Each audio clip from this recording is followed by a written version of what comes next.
Hi, hello for today's video. Ayan, for today's video mga langga, um, I will bring to my I will bring my son to the doctor because he had a cough and fever.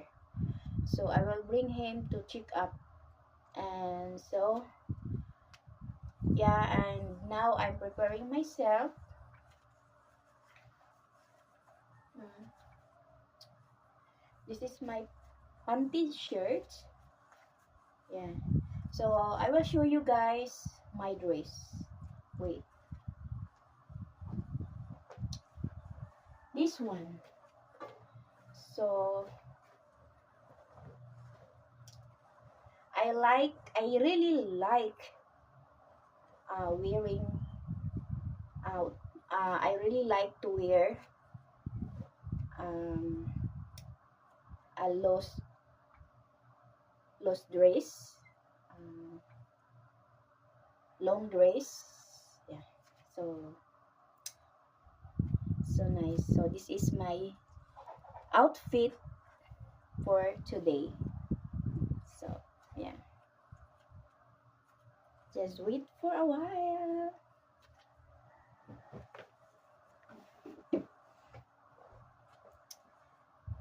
Yeah, and ready to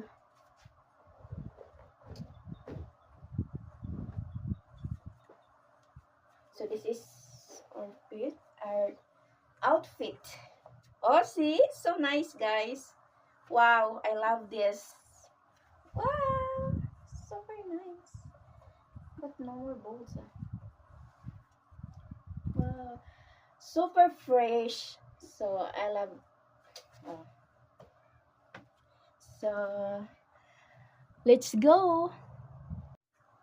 Outfit chic. Ayan. So karon mga langga, our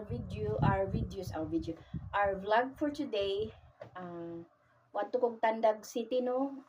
Ako dalhon ako akong anak, ako ang bunso kay naa man siya ubo tapos gisipon gihilantan.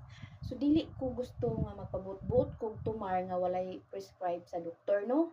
So kay pasuer jud siya as in kinapasuan tapos dili siya ingon nga ang yang ubo kuan lang ka nang na feel na ko nga ang plima ba so need jud nato nga ipa-check up sa doktor no. So dalo na ko siya sa kan Dr. Kabachiki. So mao na to ang outfit for today. Ayan. So let's go mga langga.